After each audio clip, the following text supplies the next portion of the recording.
Long years ago, we made a tryst with destiny, and now the time comes. Hi guys, तो मैं वापस आ चुका हूँ आपके लिए ऑर्गेनिक केमिस्ट्री की नेमिंग रिएक्शंस लेकर।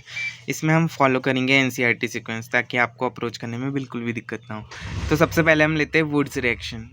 वुड्स रिएक्शन किस में होती है? वुड्स रिएक्शन होती है एल्किल हैलाइड यानी कि आरएक्स में। हमने कौन सा एल्किल हैलाइड लिया है इसमें? हमने लिया है CH2Br।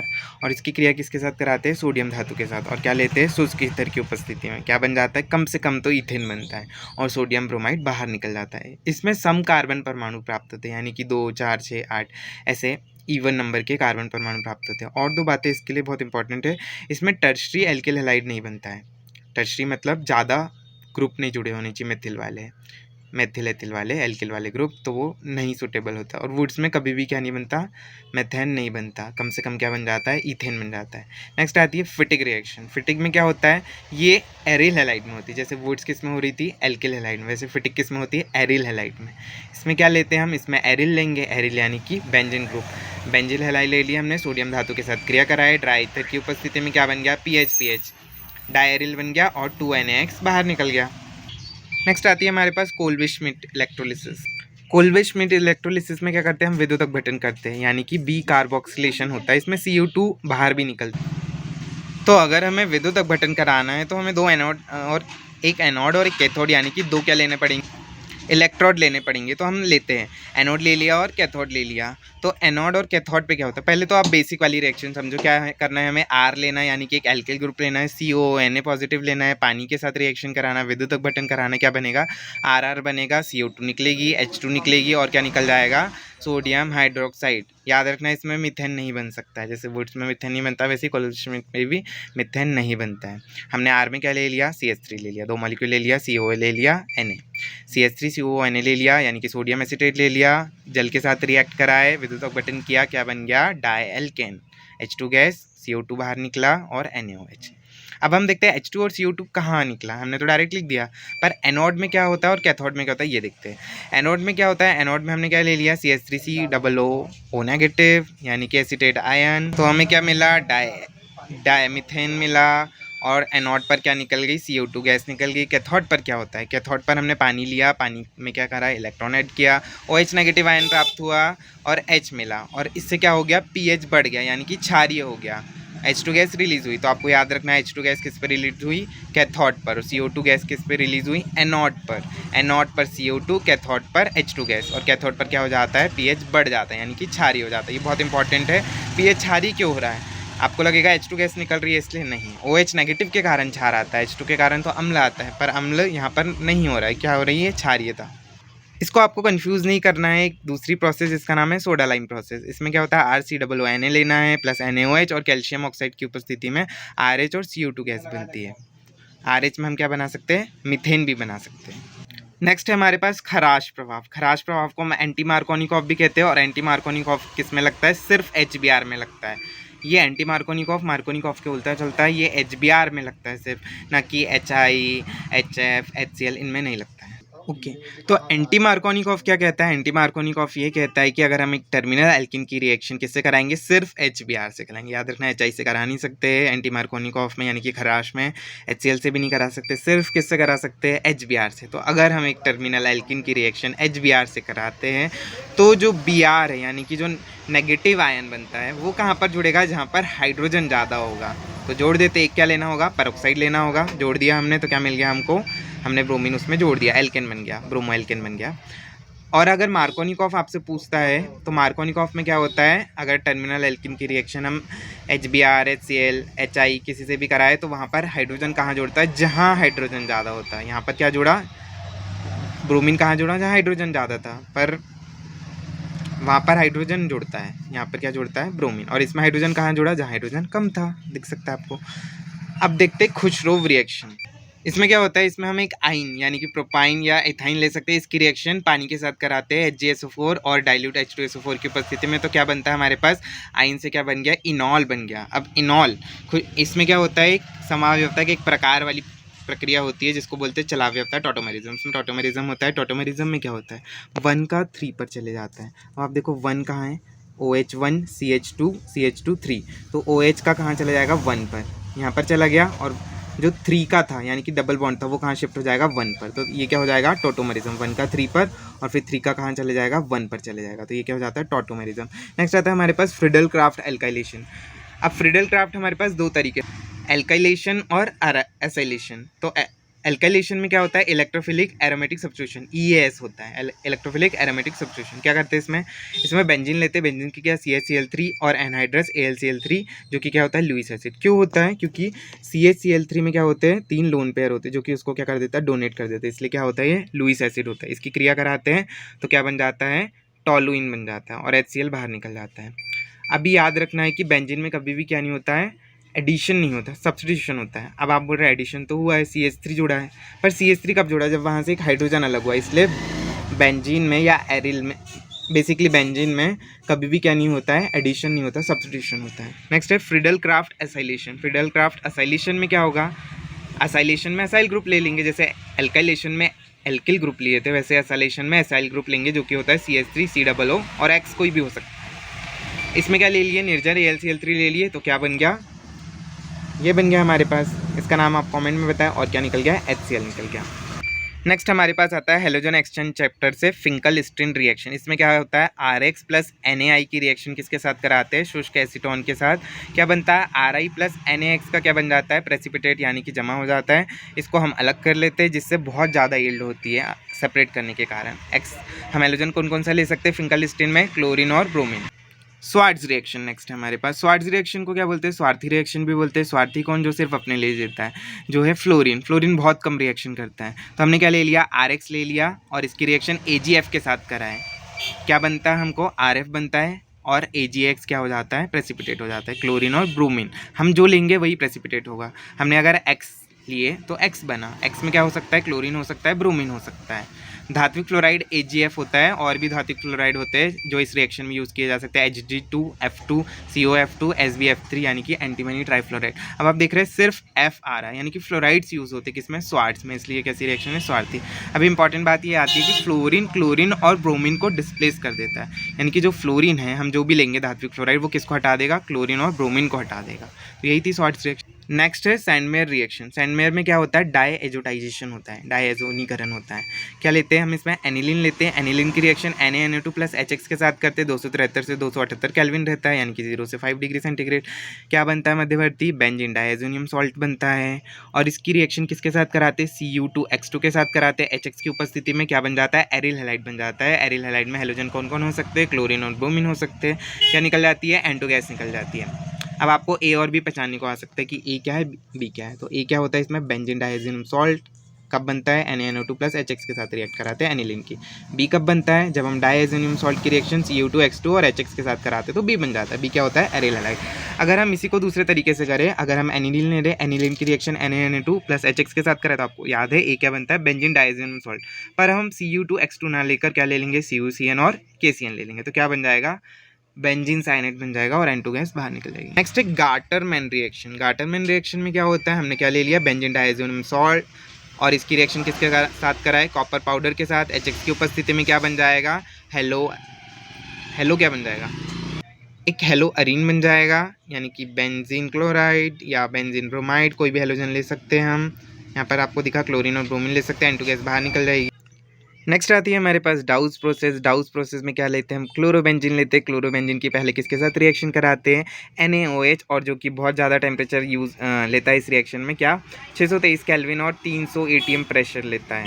तो पहले क्या बनेगा, स्टेप वाइज बनता है, ये आपको डायरेक्ट बता रहा है, NCERT ने तो इसका नाम भी नहीं दिया, पर बहुत इंपॉर्टेंट रिएक्शन है। तो सबसे पहले आप याद रखना, पहली रिएक्शन में क्या बनेगा, अगर आप NaOH, और इतना ज़्यादा अच्छे से बेंजीन नहीं बना पर आप समझ गए, तो हम क्या करते हैं, इसमें क्या बन जाता है हमारे पास, एक मिनट, इसमें बन जाता है O नेगेटिव आयन बन जाता है। आप समझ गए, पहली रिएक्शन में क्या होता है, क्लोरोबेंजीन की रिएक्शन इस ऊपर वाले कंपाउंड के साथ कराते तो बेंजीन O नेगेटिव आयन बनता है। फिर इसकी रिएक्शन हम H पॉजिटिव के साथ कराते तो O नेगेटिव से H पॉजिटिव जुड़ के क्या बन जाता है, फिनॉल। तो आप डायरेक्ट याद रख लेना, डाउस प्रोसेस में क्या बनता है, फिनॉल। पर पहली बार और दूसरी बार को सेपरेट करके पूछे तो पहली बार में O नेगेटिव बनेगा NaOH के साथ, दूसरी बार में H पॉजिटिव के साथ फिनॉल बन जाएगा। डायरेक्ट पूछा तो डायरेक्ट फिनॉल, इसमें डायरेक्ट लिखा हुआ है तो क्या बना दिया हमने, डायरेक्ट फिनॉल। अब एक बात इंपॉर्टेंट है, एरिल हैलाइड आसानी से सब्स्टिट्यूशन में नहीं आते। मैंने आपको बताया था जो एरिल हैलाइड है, एरिल ग्रुप है और हैलाइड क्लोरीन जुड़ा है, ये SN1 SN2 नहीं करते, यानी कि अलग होने को नहीं देखते हैं, सब्स्टिट्यूशन में नहीं आते। तो हम क्या करते हैं, इसमें क्या लगा देते हैं, इलेक्ट्रॉन विड्रॉइंग ग्रुप।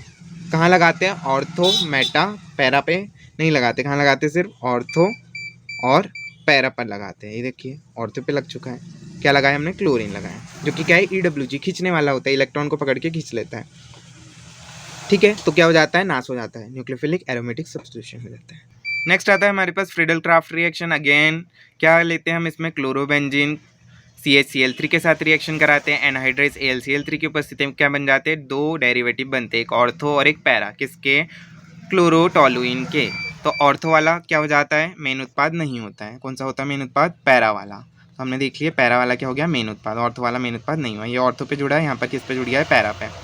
अभी फिर से रिएक्शन कराएंगे सिर्फ बेंजीन की, किसके साथ, असाइल ग्रुप के साथ, किसकी उपस्थिति में, निर्जल AlCl3 की उपस्थिति में क्या बनेंगे, दो डेरिवेटिव बनेंगे, माइनर और मेजर। माइनर कौन सा होगा, ऑर्थो वाला, और पैरा वाला क्या हो जाएगा, मेजर। ये क्वेश्चन आना ही है, कोई भी रिएक्शन में माइनर और मेजर में पूछेगा तो आप गिन लेना, ऑर्थो मेटा पैरा। देखो ये वाली पोजीशन ऑर्थो होती है, ये मेटा होती है, ये पैरा होती है, सेम ऑर्थो यहाँ हो जाएगा, मेटा यहाँ, पैरा यहाँ। तो अगर ऑर्थो पे जुड़ा है तो उसको क्या कर देना, माइनर, मतलब मुख्य उत्पाद नहीं रहेगा, गौण बोलते हैं उसको, और मुख्य में कहाँ जाएगा, पैरा पे। नेक्स्ट आता है हमारे पास अल्कोहल, फिनॉल, ईथर चैप्टर से क्या है, ग्रिग्नार्ड रीजन। ग्रिग्नार्ड में क्या हो सकता है, RMGX ले सकते हैं या तो ARMGX ले सकते हैं, एरिल भी ले सकते हैं और एल्किल भी ले सकते हैं। ये किसकी जैसे एक्ट करेगा, क्षार की तरह एक्ट करेगा। और क्या लेना पड़ेगा, क्षार के साथ हमको क्या लेना पड़ेगा, अम्ल लेना पड़ेगा, अम्लीय हाइड्रोजन लेना पड़ेगा। तो क्या बन जाएगा, ARH या तो RH बन जाएगा। अम्लीय हाइड्रोजन में क्या ले सकते हैं हम, एल्कोहल ले सकते हैं, एसिड ले सकते हैं, पानी ले सकते हैं, ईथर ले सकते हैं, टर्मिनल एल्किन ले सकते हैं, अम्ल का स्रोत ले सकते हैं। तो चलो अलग अलग तरीके की ग्रिग्नार्ड के साथ रिएक्शंस देखते हैं। पहला RMGX की रिएक्शन किसके साथ, कार्बोनिल ग्रुप। अब कार्बोनिल ग्रुप में क्या आता है, कीटोन आ जाता है, जिसको बोलते हैं हम C डबल बॉन्ड O, और दो इधर लेफ्ट साइड में क्या रहेगी, ब्रांचिंग रहेगी, और क्या रहेगा, CHO, यानी कि एल्डिहाइड। कीटोन और एल्डिहाइड दोनों रहता है किसमें, कार्बोनिल ग्रुप में। तो हमने ऐड कर दिया, देखो R किस पे अटैक करेगा, इस वाले कार्बन पे अटैक करेगा, तो ये बॉन्ड कहाँ शिफ्ट हो जाएगा, O पे शिफ्ट हो जाएगा, तो क्या हो जाएगा, नेगेटिव। देखो अटैक करा R ने, O नेगेटिव हो गया, और Mg क्या था, पॉजिटिव था, तो O नेगेटिव Mg के साथ जुड़ गया। और पानी के साथ अगर आगे रिएक्शन कराए तो ये अलग हो जाता है, कौन, ग्रिग्नार्ड अलग हो जाता है हमारे पास। अगर हम ऐसा रिएक्शन कराए, सेम ऐसे ही कराए कार्बोनिल ग्रुप के साथ, तो ऐसा बन जाएगा। नेक्स्ट हमारे पास आता है कोल्बे रिएक्शन। कोल्बे में क्या बनता है, हमारे पास बनता है सैलिसिलिक एसिड। तो हम फिनॉल लेते हैं, फिनॉल की रिएक्शन NaOH यानी कि क्षार के साथ कराते हैं, क्या बन जाता है, फिनॉक्साइड आयन बन जाता है। पहले हम इसका क्या करेंगे, कार्बोक्सिलीकरण यानी कि कार्बन डाइऑक्साइड के साथ रिएक्शन। सेकंड नंबर पे क्या करेंगे, प्रोटोनीकरण यानी कि प्रोटॉन यानी कि H पॉजिटिव के साथ रिएक्शन। तो क्या बनता है, डायरेक्ट हमने दे दिया फिनॉक्साइड आयन। अब सिर्फ पेपर में अगर फिनॉक्साइड पहचानने को आता है तो आप याद रखना, डायरेक्ट भी आपके पेपर में कभी भी इजी क्वेश्चन आ जाता है, फिनॉक्साइड आयन है, डायरेक्ट हमने कार्बोक्सिलीकरण और प्रोटोनेशन एक साथ कर दिया तो क्या बन जाता है, सैलिसिलिक एसिड। अब आपको ये भी मालूम होना चाहिए कि अगर हम इस सैलिसिलिक एसिड की रिएक्शन इस कंपाउंड के साथ कराते हैं और उसका प्रोटोनीकरण कराते हैं तो क्या मिल जाता है, हमको एस्पिरिन मिल जाता है। ठीक है, एस्पिरिन मिल जाता है। अब नेक्स्ट आती है हमारे पास reamer Tiemann reaction. Reamer Tiemann में क्या होता है, रिमर टिमन में हमारे पास लेते हैं हम फिनॉल, हमने देखो इसमें भी फिनॉल लिए थे, किसमें, कोल्बे में भी फिनॉल लिया, रिमर टिमन में भी क्या लेते हैं, फिनॉल लेते हैं। फिनॉल की रिएक्शन किसके साथ कराते हैं, CHCl3+ एक्वस NaOH के साथ कराते हैं। मध्यवर्ती ऐसा कंपाउंड बनता है, तो आपसे ऐसा मध्यवर्ती देके PNST के पेपर में पूछ सकता है कि रिमर टिमन रिएक्शन में कौन सा मध्यवर्ती बनता है, या तो ये मध्यवर्ती देख कर पूछेगा कि कौन सी रिएक्शन में बनता है, चार ऑप्शन दे देगा, Reimer Tiemann, Williamson synthesis, Kolbe, Wurtz Fittig या फिटिग। तो आपको याद रखना ये मध्यवर्ती सिर्फ रिमर टिमन में बनेगा। फिनॉक्साइड में ऑर्थो पे क्या जुड़ा रहेगा, CHCl2। इसकी अगेन रिएक्शन कराते हैं NaOH के साथ तो क्या निकल जाता है, NH2 ग्रुप बाहर निकल जाता है, क्या बन जाता है, सैलिसिलैल्डिहाइड। मतलब रिमर टिमन से लास्ट में क्या बना, सैलिसिलैल्डिहाइड, मतलब एल्डिहाइड बना। ठीक है, अब आता है विलियमसन सिंथेसिस जो कि ईथर बनाने के काम आती है। तो हमने क्या ले लिया, RX ले लिया, R-ONA ले लिया, जिसको हम क्या बोलते हैं, एल्कोइड आयन बोलते हैं। क्या बन गया हमको, रिस्पेक्टिव हमको ROR यानी कि ईथर मिल गया। क्यों, क्योंकि हमने R और R' ही लिया था, तो हमको ईथर भी R और R' वाला मिलेगा। अगर हम R और R सेम लेते तो ROR मिल जाता, मतलब सम्मित और असम्मित दोनों टाइप के ईथर मिलते हैं। यदि एल्किल हैलाइड छोटा यानी प्राइमरी हो तो क्या मिलती है, अच्छी लब्धि मिलती है। मतलब एल्किल हैलाइड में ज़्यादा एल्किल वाले ग्रुप नहीं जोड़ना होना चाहिए। यदि हम मैथिल ले रहे हैं एल्किल में तो मैथिल ज़्यादा नहीं रहनी चाहिए, सिर्फ एक रहनी चाहिए, तो बहुत अच्छी लब्धि मिलेगी। ज़्यादा मिलेगा हमको क्या, ईथर। यदि एल्किल हैलाइड हमने टर्शरी ले लिया जो कि हमको नहीं लेना था, तो यदि हम विलियमसन संश्लेषण में ज़्यादा एल्किल ग्रुप ले ले, यानी कि 3 मिथाइल ले ले, टर्शरी तृतीयक वाला ले ले, तो ये क्या हो जाएगा, ईथर बनाने के बजाय क्या बना देगा, एल्किन बनाने लग जाएगा। अब आती है रोजेनमैन रिएक्शन। इसमें क्या होता है, बेंजील क्लोराइड की रिएक्शन, हम H2 पैलेडियम बेरियम सल्फेट जो कि विषाक्त होता है यानी कि पॉइजनस होता है, और उसमें H2 के अब्जॉर्प्शन को रोकता है कौन, बेरियम सल्फेट, तो क्या मिल जाता है, एल्डिहाइड, बेंजल्डिहाइड मिलता है अगर हमने बेंजोइल क्लोराइड लिए थे तो। नेक्स्ट आती है हमारे पास स्टीफन रिएक्शन। इसमें क्या ले लेते हैं, हम एक RCN ले लेते हैं, उसकी टिन क्लोराइड के साथ रिएक्शन HCl की उपस्थिति में कराते तो क्या मिलता है, मध्यवर्ती इमाइन मिलता है। इमाइन का अगर हम प्रोटोनीकरण यानी कि प्रोटोनेशन कराए H3O पॉजिटिव या तो H+ के साथ रिएक्शन कराए, H2 नहीं लेना है, तो क्या मिल जाता है, RCHO यानी कि एल्डिहाइड मिलता है। तो स्टीफन क्या बनाती है, एल्डिहाइड। डायरेक्ट क्वेश्चन भी आ जाता है कभी कभी, स्टीफन रिएक्शन क्या बनाती है, एल्डिहाइड ईथर कीटोन, तो आपको डायरेक्ट टिक लगाना है, एल्डिहाइड बनाता है। इटार्ड भी क्या बनाएगा, एल्डिहाइड बनाएगा। इटार्ड में क्या लेते हैं, टॉलुइन लेते, क्रोमियम क्लोराइड, और किसकी उपस्थिति रहती है, कार्बन डाइसल्फाइड, क्या बनता है, मध्यवर्ती क्रोमियम संकुल बनता है, याद रखना है, इतना बड़ा क्रोमियम का संकुल बनता है। और फिर प्रोटोनीकरण कराते तो क्या बन जाता है, एल्डिहाइड। कौन सा एल्डिहाइड, बेंजल्डिहाइड। ठीक है, 2 रिएक्शन से हमने बेंजल्डिहाइड बना लिया। कौन कौन सी है आप कमेंट करके लिस्ट अप करें। नेक्स्ट है हमारे पास Gattermann Koch reaction, actually Gattermann Koch reaction, जिसमें हमने बेंजीन लिया, बेंजीन की रिएक्शन COHCl और एनहाइड्रस AlCl3 बिना पानी वाला AlCl3 लिया, क्या बन गया, बेंजल्डिहाइड। 3 रिएक्शन से हमने क्या बना डाले, बेंजल्डिहाइड। नेक्स्ट हमारे पास क्लीमेंशन रिएक्शन यानी रिडक्शन, यानी कि क्लीमेंशन का अपचयन। अपचयन कराते तो क्या बन रहा है, हमेशा हमारे पास अपचयन से हमारे पास एल्डिहाइड बन रहे हैं। क्या ले लिए, कौन सा ग्रुप लिया, कार्बोनिल ग्रुप लिए। कार्बोनिल में क्या हो सकता है, एल्डिहाइड भी हो सकता है, कीटोन भी हो सकता है। जिंक अमलगम की उपस्थिति में कॉन्सेंट्रेटेड HCl के साथ रिएक्ट करा है तो ये हमारे पास बना, सेकेंडरी क्या बन गया, एल्किल बन गया, और क्या बन गया, पानी। नेक्स्ट हमारे पास आती है वुल्फ-किश्नर रिडक्शन, वुल्फ-किश्नर का अपचयन। इसमें ना तो भेड़िया है ना तो कृष्ण भगवान है, पर आप याद कर सकते हो कृष्ण भगवान के नाम से वुल्फ-किश्नर रिडक्शन। क्या लेना है, सेम कार्बोनिल, कीटोन या तो एल्डिहाइड। किसके साथ रिएक्शन, हाइड्रोजन के साथ। हाइड्रोजन क्या होता है, NH2NH2। आपको क्या करना है, मैं जो नाम लिख नहीं रहा हूँ यहाँ पर वो जानबूझ कर नहीं लिख रहा हूँ ताकि आपका दिमाग चले और आप ध्यान दो उस पर कि क्या नाम है। NH2NH2 को हाइड्रोजन बोला तो आपको बाद में याद आया पेपर में कि NH2NH2 हाइड्रोजन है। इसकी ये बना हमारे पास, इसकी रिएक्शन हमने आगे किसके साथ कराई, KOH इथाइलिन ग्लाइकोल, और क्या बन गया, सेकेंडरी एक और मेथिल बन गया, N2 गैस रिलीज होगी। नेक्स्ट आता है हमारे पास टॉलेंस रीजेंट। टॉलेंस क्या करता है, परीक्षण करता है, किसका परीक्षण करता है, एलिफेटिक एल्डिहाइड और एरोमेटिक एल्डिहाइड के बीच परीक्षण करता है, यानी कि इनको पहचान लेता है। कैसे पहचानेगा, अगर 2 मिक्सचर है हमारे पास, 2 सोल्यूशंस का, 2 लिक्विड्स का, तो उसमें अगर एलिफेटिक एल्डिहाइड है तो टॉलिन डाल दो। टॉलिन होता क्या है, ये होता है AgNH2OH। इसको डाल दोगे तो ये डिफरेंस कर देगा किसमें, एरोमेटिक एल्डिहाइड को पहचान लेगा मिक्सचर में से और इसको भी पहचान लेगा। पर क्वेश्चन आ सकता है, क्या टॉलिन एलिफेटिक एल्डिहाइड और एरोमेटिक में डिफरेंस कर सकता है, नहीं, ये तो दोनों को पहचान लेगा। तो कैसे डिफरेंस करेगा, अगर सोल्यूशन में दोनों हैं तो नहीं पहचान पाएगा, एक को ही होना चाहिए ना, ये बहुत कन्फ्यूजन होता है लोगों में। नेक्स्ट आता है हमारे पास फेलिंग सोल्यूशन। फेलिंग में क्या होता है, एलिफेटिक एल्डिहाइड तो टेस्ट कर लेगा पर क्या नहीं कर पाएगा, एरोमेटिक नहीं कर पाएगा। अब आप कमेंट बॉक्स में बताएं कि फेलिंग सोल्यूशन का फॉर्मूला क्या होता है। ओके, तो थैंक यू। इसी के साथ आज का वीडियो एंड होता है।